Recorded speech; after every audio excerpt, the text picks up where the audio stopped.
पाकिस्तान की जानिब से T20 वर्ल्ड कप में हिंदुस्तान के खिलाफ मैच खेलने से इनकार के फैसले पर हर तरफ से तनकीद हो रही है और इस सिलसिले में शिवसेना यूबीटी के सीनियर लीडर आनंद दुबे ने कहा कि इस मुल्क का अपना कोई वकार नहीं है, इसलिए हमें इस पर तवज्जो देने की जरूरत नहीं है। आनंद दुबे ने कहा कि अंडर 19 और विमेन्स क्रिकेट में पड़ोसी मुल्क ने हमारे साथ क्रिकेट खेली, लेकिन अब सीनियर टीम से खेलने से इनकार कर रहा है, जिससे पता चलता है कि वो शिकस्त के खौफ से ऐसा कर रहा है। उन्होंने कहा कि दुनिया जानती है कि पाकिस्तान दहशतगर्दी की हर वक्त हौसला अफजाई करता रहता है। तो बोले बोले छलनियों बोले जिसमें 72 छेद है। कोई ऐसा देश हो जिसका अपना आत्मसम्मान हो, स्वाभिमान हो, वो अगर देश किसी के साथ मैच खेलने से इनकार करे तो समझ में आता है।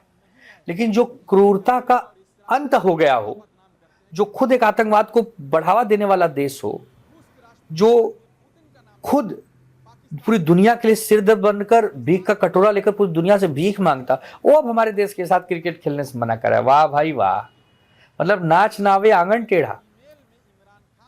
मतलब तुम्हारे अंदर योग्यता है नहीं, तुम मैच जीत नहीं सकते। अभी एक ही दिन पहले अंडर 19 में तुमको हराया ना भारत ने, तब तो खेल लिया, महिला विश्व कप में खेल लिया। अब जब दुनिया के सामने नाक कटने का समय आया तो भाग गए। इसीलिए तुम लोगों को कहा जाता है ना कि तुम लोग भगोड़े हो। और तुम लोग क्रिकेट खेलते क्यों हो भाई? हम तो आईसीसी के चेयरमैन जयशाह से कहेंगे कि पीसीबी पर बैन लगा दो। ये लोग मैच खेलने लायक नहीं, इनके बैट की जगह इनको बम दे दो और बम जाके फोड़ो। तुम यही कर सकते हो। तुम लोग क्रिकेटर कब से हो भाई? क्रिकेट का सिर्फ नाम सुन लिए हो, क्रिकेट के बारे में थोड़ा जान गए हो। तुम लोग 1947 से हमसे हार रहे हो और आने वाले भी 5000 साल और हारोगे। आत्मचिंतन करो, पाकिस्तान की आवाम के साथ बैठकर सोचो कि तुमने क्या बोया और क्या पाया। रही बात हमसे क्रिकेट खेलने की, तुम्हारी औकात नहीं है। अमरावती शहर ने आज तक का सबसे बड़ा मनशियात का क्रैकडाउन देखा है। नागपुर की एक डीआरआई टीम ने गाड़े नगर थाने के एक इलाके में एक फ्लैट पर छापा मारा और तकरीबन 5 किलो एमडी मनशियात बरामद की, जिसकी मालियत तकरीबन 10 करोड़ रुपए है। ताहम मुकामी पुलिस ने इस बड़े छापे के बारे में किसी भी किस्म की मालूमात देने से इनकार कर दिया है। इसका मतलब है कि पूरे ऑपरेशन को डीआरआई ने इंतहाई खुफिया रखा है। डीआरआई की टीम नौसारी के जीएसटी भवन में मजीद तहकीकात कर रही है। सिक्योरिटी सख्त है और किसी को अंदर जाने की इजाजत नहीं दी जा रही है। जराये के मुताबिक इस ऑपरेशन में डीआरआई की 3 अलग अलग टीमें शामिल हैं। ख्याल किया जा रहा है कि यह कार्रवाई पावर पॉइंट पर ट्रैवल बसों पर पार्सल्स की हालिया चेकिंग से मुंसलिक हो सकती है। अमरावती जैसे शहर में मुंशियात की इतनी बड़ी मिकदार की दरियाफ्त शहर की हिफाजत और इसके नौजवानों के मुस्तकबिल के लिए एक बड़ी तशवीश है।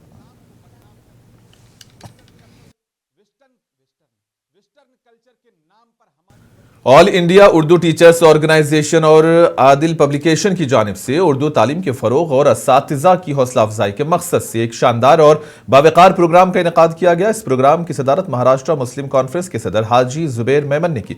इस मौके पर महाराष्ट्र के 36 अजला से आने वाले उर्दू असातिज़ा को उनकी तालीमी खिदमत और उर्दू जबान के फरोग में नुमाया किरदार की तरफ में अवार्ड से नवाजा गया। इसके अलावा उर्दू तालीम के मैदान में मिसाली कारकर्दगी अंजाम देने वाले पुणे और चिंचवाड़ के चंद स्कूल्स को बेस्ट स्कूल अवार्ड दिया गया। इस प्रोग्राम का बुनियादी मकसद सिर्फ और सिर्फ उर्दू स्कूल्स, उर्दू असातिज़ा और तालीमी इदारों की हौसला अफजाई करना था, ताकि आने वाली नस्लों तक उर्दू तालीम को मजबूत बुनियादों के साथ पहुंचाया जा सके।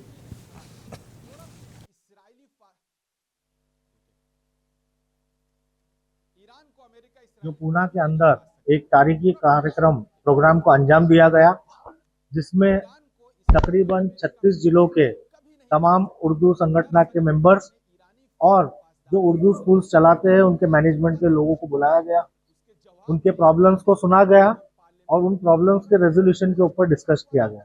और जो 36 जिलों में जिन्होंने तारीखी काम किया है, अच्छा काम किया, उनको अवार्ड से भी नवाजा गया।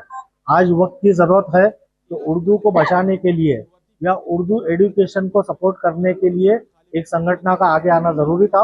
हम शुक्रिया अदा करते हैं अखिल भारतीय उर्दू शिक्षक संगठन का कि उन्होंने इस जिम्मेदारी को अपने कंधों पर उठाया और उनको विश्वास दिलाते हैं कि महाराष्ट्र मुस्लिम कॉन्फ्रेंस आपके साथ हर इस आंदोलन में बोलिए, हर इस रेजोल्यूशन में बोलिए या उर्दू टीचर्स के हर एक प्रॉब्लम में हम उनके साथ ताना बशाना करें। भारतीय उर्दू शिक्षक संगठन का फाउंडर और महाराष्ट्र का प्रेसिडेंट हूँ। इसमें हमने अखिल भारतीय उर्दू शिक्षक संगठन 2005 से कायम की। हमने देखा था कि यहाँ पर उर्दू टीचर्स हो, स्टूडेंट हो या उनके मैनेजमेंट हो, उनको अलग अलग तरह की तकलीफें सामने आती है और उसका हल नहीं मिलता है। और उस हल को सॉल्व करने के लिए कोई ना कोई तंजीम की ज़रूरत होती है। एक या दो आदमी मिलकर अगर जाते हैं तो वो हमारा प्रॉब्लम सॉल्व नहीं होता है। इसलिए उसको तंजीम की शक्ल दी गई और उसका जो जाल था पूरे महाराष्ट्र के बाद हमने 5 रियासतों में बाहर से भी किया, उसको ऑल इंडिया नाम दे दिया गया।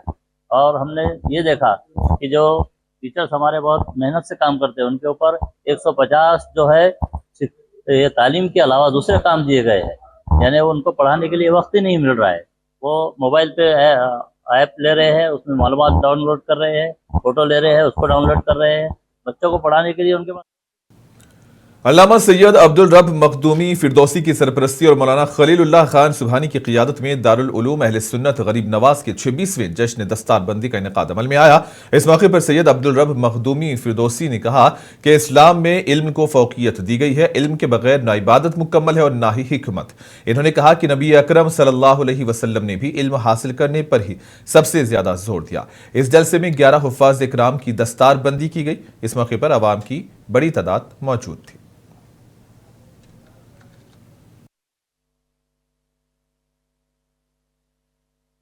आज दारुल अहले सुन्नत गरीब नवाज तुरबा, जिसके सरबराह आला हज़रत मौलाना खलीलुल्लाह खान सुबहानी हैं, ये खानवादे मखदूमिया फिरदौसिया क़यामिया सुबहानिया बिलहरी शरीफ फैज़ाबाद के तहत और उनके उसकी सरपरस्ती में और हुज़ूर नूरुल मशाइख अल्लामा पीर सैयद अब्दुल रब अलमारूफ चांद बाबू हफ़िज़हुल्लाह ताला की तहतुर रियाया ये मदरसा चल रहा है और मौलाना खलीलुल्लाह खान सुबहानी की सरपरस्ती है, जो उसके सदरुल मुदर्रिसीन हैं। और ये इसका सालाना जलसा दस्तारबंदी था, जिसमें मुतअद्दिद और चंद तलबा को दस्तार क़िरात और दस्तार हिफ्ज़ से नवाजा गया। भाई इल्म तो जो है इस उम्मत की सबसे पहली चीज़ है, इसलिए कि हुज़ूर ख़त्मुल मुरसलीन को जब मबूस फरमाया गया तो उन्होंने सबसे ज़्यादा जिस चीज़ पे तवज्जो फरमाई और अपनी उम्मत को तलक़ीन फरमाया वो इल्म की तरफ राग़िब फरमाया। आप अपने असहाब, आप हुज़ूर सल्लल्लाहु अलैहि वसल्लम का शब व रोज़ देखिए, तो आप अपने असहाब में जब बैठते थे तो शब व रोज़ दिन रात अल्लाह का पैगाम, अल्लज़ीना युबल्लिगूना रिसालातिल्लाहि, अल्लाह का पैगाम पहुँचाते थे, इल्म व हिकमत की बात करते थे। हत्ता कि आप जब अपने अज़वाज मुतहरात के साथ होते थे तो उनके साथ भी जो आपका मुकालमा होता था वो इल्मी होता था। तभी आप देखें कि सही बुखारी हो, सही मुस्लिम हो, जितनी भी सुन्नत की किताबें हैं, हदीस की किताबें हैं, उसमें सैयदा आयशा से अहादीस मरवी हैं और भरी पड़ी हैं। इसमें ऐसा नहीं कि एक दो हैं। तो बहर सूरत अगर आप अपनी अज़वाज से इल्मी गुफ्तगू ना करते तो वो कैसे उसको उम्मत तक पहुँचाते। सांगली के मसरूफ तिलक चौक इलाके में तेज रफ्तार इनोवा कार ने अफरा तफरी मचा दी। गणपति पेट से तिलक चौक तक बेकाबू कार पैदल चलने वालों और 2 पहियों पर चढ़ गई। तसादुम में 2 से 3 अफराद शदीद तौर पर जख्मी हुए हैं, जबकि 3 से 4 मोटरसाइकिलें मुकम्मल तौर पर तबाह हो गई हैं। इस वाक़े से मुश्ताइल मुकामी लोगों ने ड्राइवर्स को पकड़ लिया और इसकी पिटाई की और कार की तोड़फोड़ की, जिससे काफ़ी नुकसान हुआ। तिलक चौक जैसे पुरहुजूम इलाके में पेश आने वाले इस वाक़े ने काफ़ी अरसे तक बड़े पैमाने पर अफरा तफरी फैला दी।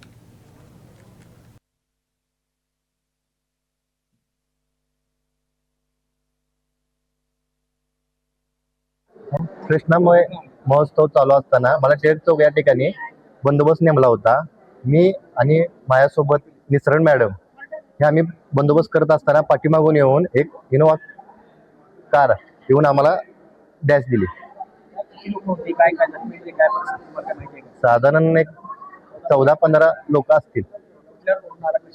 पटेल चौक मार्गे, गणपती मंदिर मार्गे टिळक चौकडे येत होता। समाजी तंजीम movement for peace and justice की जानिब से औरंगाबाद में 10वीं रियासती कॉन्फ्रेंस का इनेकाद किया गया, जिसका उन्वान इज्जत के साथ जीना का हक था।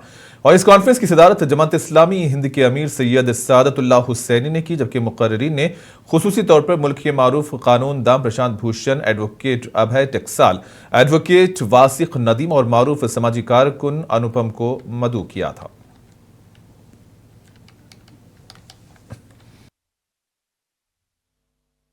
आज का जो प्रोग्राम है हमारा वो एक बहुत मीनिंगफुल टॉपिक पर हम डिस्कशन करने जा रहे हैं। स्टेज पर जो हमारा टॉपिक ही है जीवन, right to life with dignity. हम लोग जानते हैं कि भारत देश में संविधान के मुताबिक देश चलता है और उस संविधान ने इस बात की गारंटी दी है कि इस देश में रहने वाले हर नागरिक का जो बेसिक नेसेसिटीज़ है, बाद में उसको सुप्रीम कोर्ट ने और भी ज़्यादा ब्रीफ किया कि उनकी बेसिक नेसेसिटीज़ को पूरी करने की जिम्मेदारी सरकार की है।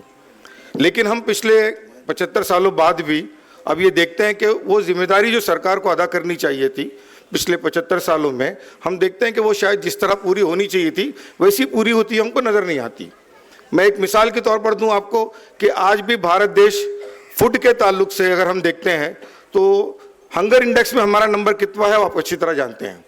ग्लोबल एसी बस स्टैंड के अहाते में गुज़िश्ता दिनों चोर और शराबी दहशत फैलाए हुए हैं और अब एक ऐसा वाकया सामने आया है जिसमें दो नशे में धुत ख्वाजा सराओं ने नौजवान को बेदर्दी से पीट डाला। इस वाकये के बाद मुसाफिर अब सवाल कर रहे हैं कि बस स्टैंड पर सिक्योरिटी गार्ड्स की मौजूदगी के बावजूद ऐसे वाकयात कैसे हो रहे हैं।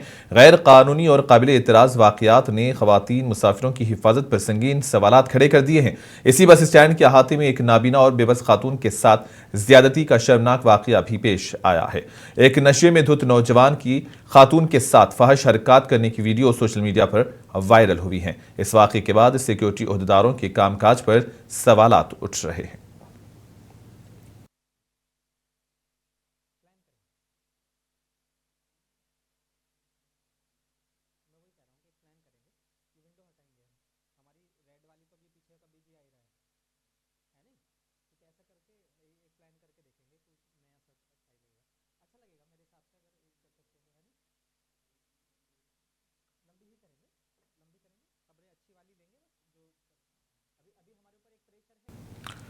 अदाकारा ईशा कोप्पिकर ने मुंबई में मुनक्किदा वैरायटी मैगजीन इवेंट के रेड कारपेट पर अपना एक अलग ही अंदाज दिखाया है। अदाकारा ने अपनी ग्लैमरस शक्ल से सबकी तवज्जो चुरा ली है। इस प्रोग्राम में ईशा कोप्पिकर अपने शानदार फैशन सेंस की वजह से सबकी तवज्जो का मरकज बनी हुई थी। ईशा कई हिंदी और इलाकाई फिल्मों में अपने किरदार के लिए जानी जाती हैं। अदाकारा ने तफरीही सनत में अपने लिए खास जगह बनाई है। वो अक्सर सोशल मीडिया और अवामी तकरीबात में अपने फैशन और स्टाइल के जरिए सबकी तवज्जो हासिल करने के लिए भी जानी जाती हैं। इस मौके पर दीगर अदाकारों के बशमूल अदाकारा निमृत कौर ने भी रेड कारपेट पर अपने ग्लैमर का जलवा बिखेरा।